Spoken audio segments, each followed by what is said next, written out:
ইদানিং অনেকে অনলাইনে ঘোড়ার মাংস বিক্রি করছে। ক্রেতা বিক্রেতাদের মধ্যে অনেক আলেমও আছেন। জানতে চাচ্ছি ঘোড়ার মাংস খাওয়ার বিধান কি? এটা কি শরিয়া অনুমোদিত? নামাজ চলাকালীন মোবাইলে কেউ ফোন দিলে ওই কল কেটে দেওয়া যাবে কিনা? আমি যদি কোনো পাপের জন্য ক্ষমা চাই, আল্লাহ চাইলে আমাকে ক্ষমা করবেন, কিন্তু এই পাপের যদি সাক্ষী থাকে তাহলে কি ক্ষমা করবেন না? কোরআন শরীফ অর্থ না বুঝে পড়লে কি সমস্যা হবে? মোহাম্মদ মারুফ বিল্লাহ আপনি লিখেছেন, নামাজ চলাকালীন মোবাইলে কেউ ফোন দিলে ওই কল কেটে দেওয়া যাবে কিনা? খুবই গুরুত্বপূর্ণ এবং জীবন ঘনিষ্ঠ একটি জিজ্ঞাসা। মোবাইলে প্রথমত আমরা যখন সালাত আদায় করবো, মোবাইলে কল আসতে পারে এবং কল বেজে উঠে অন্যদের ডিস্টার্ব হতে পারে।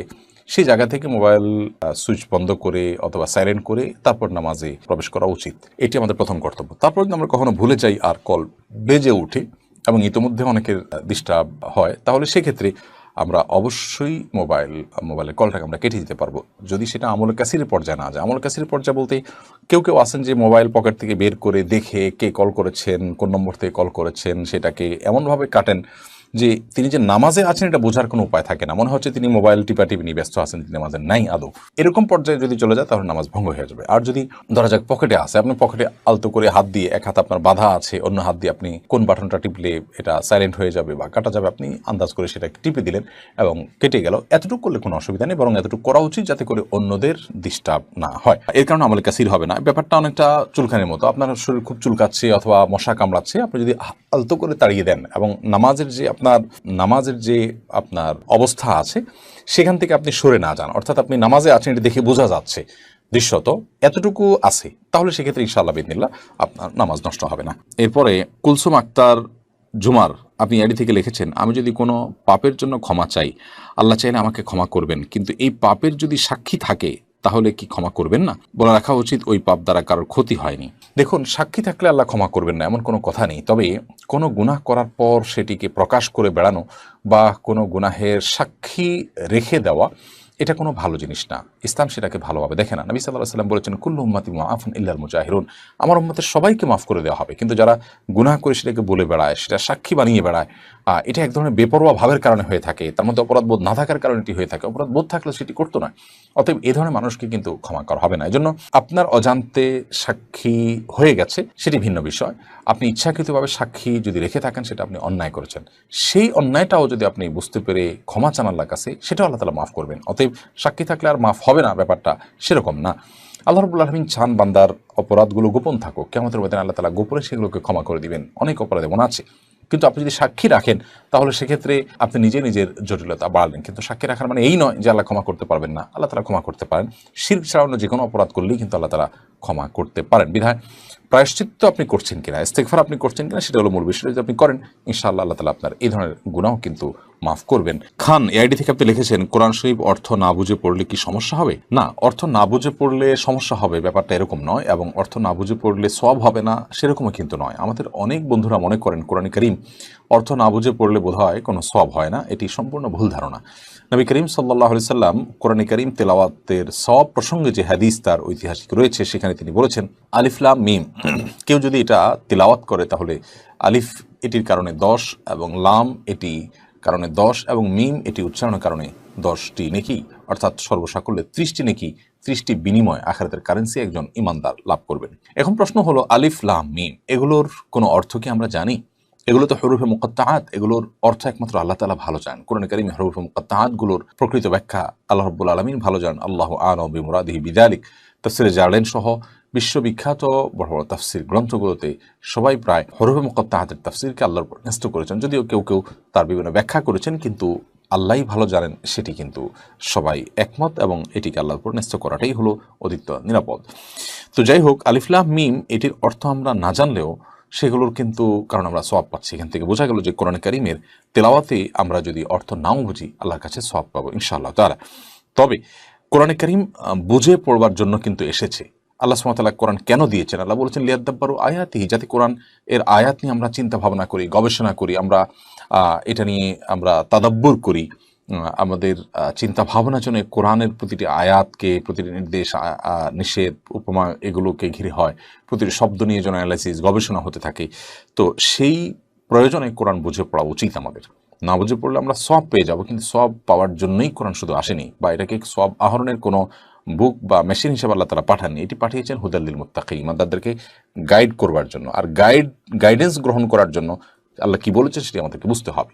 আমরা অর্থ বোঝা ছাড়া তেলাওয়াত করলে সওয়াব পেয়ে যাব, অর্থ বোঝা ছাড়া তেলাওয়াত করলে গুনাহ হবে না, বাট অর্থ বুঝে তেলাওয়াতের চেষ্টা আমাদের করতে হবে। প্রাথমিকভাবে আমরা বিশুদ্ধ করে তেলাওয়াত শিখব, এরপরে আমরা আস্তে আস্তে কোরআনে কারিমের তেলাওয়াতের অর্থ বোঝার চেষ্টা করব। আমরা প্রায় সময় বলে থাকি, আপনি কোরআনে কারিমের অর্থ বুঝতে চান, খুবই সহজ। প্রথমত আপনি যে কোনো অনুদিত কোরআনের সহযোগিতা নিতে পারেন বাংলা ইংরেজিতে, ইনশাআল্লাহ সেটি আপনাকে খুব সহজেই কোরআনের অর্থ বুঝতে সহযোগিতা করবে। দ্বিতীয়ত, কোরআনিক অ্যারাবিক নামে আরবি ভাষার কাস্টমাইজ একটা ভার্সন আবিষ্কার করা হয়েছে। অনেক গবেষকরা এটা নিয়ে কাজ করছেন। অর্থাৎ কোরআনে যে শব্দগুলো ব্যবহার করা হয়েছে সেগুলো খুব সীমিত, আরবি ভাষার যে বিশাল ব্যাপকতা সেখান থেকে কোরআনে যেগুলো ব্যবহার হয়েছে শুধু সেগুলো জেনে কোরআনটুকু বোঝার জন্য যা দরকার আরবি, ততটুকু আরবি জানা, এটা খুব কঠিন বা জটিল কিছু নয়। এটা নিয়ে আপনি চাইলে আপনার হাতের কাছে অনেক অনলাইন কোর্সের সমাধান আপনি পাবেন এবং সেটি থেকে আপনি কোরআনিক আরবি শিখে নিতে পারেন। অতএব আমরা অনুরোধ করব, কোরআন বুঝে পড়ার আপনার চেষ্টা যেন আমরা করি। আল্লাহ তাআলা আমাদেরকে তৌফিক দান করুন। এমডি মাসুদ রানা আপনি লিখেছেন, ফরজ গোসলের সময় কানের ভিতর পানি পৌঁছানো কি জরুরি? দেখুন, ফরজ গোসলের সময় কানের যে প্যাচগুলো আছে এগুলোতে আমরা পানি পৌঁছাবো এবং স্বাভাবিকভাবে যতটুকু পানি ঢাললে পৌঁছে ততটুকুই যথেষ্ট। আলাদা করে কানের যে ছিদ্র আছে সেই ছিদ্রতে পানি ঢুকানো এবং সেটার জন্য আলাদা কসরত করা, এটার কোনো প্রয়োজন নাই। বিশেষ করে যেভাবে পানি ঢোকাতে গেলে কোনো প্রকার কানের গভীরে পানি চলে যেতে পারে বা কষ্টের কারণ হতে পারে, এরকম কোনো কষ্ট করার প্রয়োজন নেই। স্বাভাবিকভাবে আমরা গোসল করব। বিশেষ করে স্বাভাবিকভাবে গোসল করলে কানের সমস্ত জায়গাগুলোতে পানি এমনি আসবে, আপনার এই প্যাচগুলোতে যাতে পানি যায় সেজন্য আমরা একটু আঙুল দিয়ে সেগুলোতে পানি পৌঁছানোর চেষ্টা করব। ছিদ্রে যতটুকু আঙুল যায় ততটুকু আমরা আঙুল দিয়ে, যখন পানি আমরা ঢালছি তখন আঙুল দিয়ে সেখানে পানি পৌঁছানোর চেষ্টা করব। এর বাইরে আলাদা করে এরকম কাত হয়ে পানি ঢুকাতে গেলে নিশ্চয়ই সেটা আমাদের বিপদের কারণ হবে, কষ্টের কারণ হবে, সেগুলোর কোনো প্রয়োজন কিন্তু নেই। যেমন আবেদিন আপনি লিখেছেন, ইদানিং অনেকে অনলাইনে ঘোড়ার মাংস বিক্রি করছে, ক্রেতা বিক্রেতাদের মধ্যে অনেক আলেমও আছেন। জানতে চাচ্ছি ঘোড়ার মাংস খাওয়ার বিধান কি, এটা কি শরিয়া অনুমোদিত? ভাই জানুল আবেদিন, ঘোড়ার মাংস, ঘোড়ার গোশত খাওয়া নিয়ে ফোকাহে কেরামের মধ্যে যে মত আমরা পাই, মত পার্থক্য যেটা আমরা পাই সেটা হলো সংখ্যাগরিষ্ঠ ইমাম বা ইমাম চতুষ্টয়ের বেশিরভাগের মতে, ইমাম শাফি এবং আহমদের মতে এবং ইমাম মালিক রহমতুল্লাহর একটি বর্ণনা অনুযায়ী আপনার ঘোড়ার গোশত খাওয়া সম্পূর্ণ হালাল। আর ইমাম আবু হানিফা রহিমাহুল্লাহর মত অনুযায়ী ঘোড়ার গোশত খাওয়া মাকরুহ। বিশেষ করে যখন ঘোড়ার গোশত খাওয়ার ফলে আপনার যুদ্ধ বিগ্রহের জন্য ঘোড়া ব্যবহার হয় এবং ঘোড়ার যে মূল উদ্দেশ্য বাহন হিসাবে তাকে আল্লাহ রাব্বুল আলামিন তৈরি করেছেন। তো কোরআনে কারিম আল্লাহ তাআলা তার বিবরণ দিতে গিয়ে বলেছেন, লিতারকাবুহা ওয়াজিনা, যে এটা তোমরা যাতে এটাতে বহন করো বা এটাকে বাহন হিসাবে তোমরা গ্রহণ করতে পারো। আল্লাহ রাব্বুল আলামিন এর আয়াত থেকে বোঝা যায় এটা মূলত বাহন। অতএব সেখানে সংকট তৈরি হতে পারে, সেই জায়গা থেকে এটাকে মাকরু বলেছেন তারা। তাও মাকরুটা আবার মাকরুহে তানজিহি, অর্থাৎ জাস্ট না খাওয়া ভালো এতটুকু, মানে খেলে হারাম হবে এটি কারোর মতেই কিন্তু নয়। অনেক উলামায়ে কেরামের মতেই, যেমনটা বললাম যে সংখ্যাগরিষ্ঠ আলেমদের মতে জায়েজ এবং হানাফি মাযহাবের অনেক ইমামদের মতে এটি জায়েজ। যেই হাদিসের ভিত্তিতে হানাফি মাযহাব এটিকে মাকরুহ বলা হয়েছে সেটি আবু দাউদ এবং হাদিসে বর্ণিত হয়েছে, খালিদ বিন ওয়ালিদ রাদিয়াল্লাহু তাআলা থেকে বর্ণিত হাদিসটি। সেই হাদিসের সনদ সম্পর্কে অবশ্য অনেক উলামায়ে কেরাম আপত্তি তুলেছেন যে সেটি বিশুদ্ধতার মানদণ্ডে উত্তীর্ণ বা সেটার দায়ীফ হওয়া নিয়ে অনেক উলামায়ে কেরাম কিন্তু কথা তুলেছেন। তো পুরো বক্তব্যগুলোকে সামনে রেখে আমরা খোলাসা বা সারাংশে যদি আসতে চাই তাহলে বলতে পারি ঘোড়ার গোশত খাওয়া হারাম নয় এবং সেই কারণে ঘোড়ার গোশত কেনাবেচা করাটাও হারাম নয়। এটাকে যদি আপনার কেউ খান এবং এটাকে বাণিজ্যিকভাবে যদি কেউ আপনার বিপণন করেন তাহলে সেটি হারাম হবে না।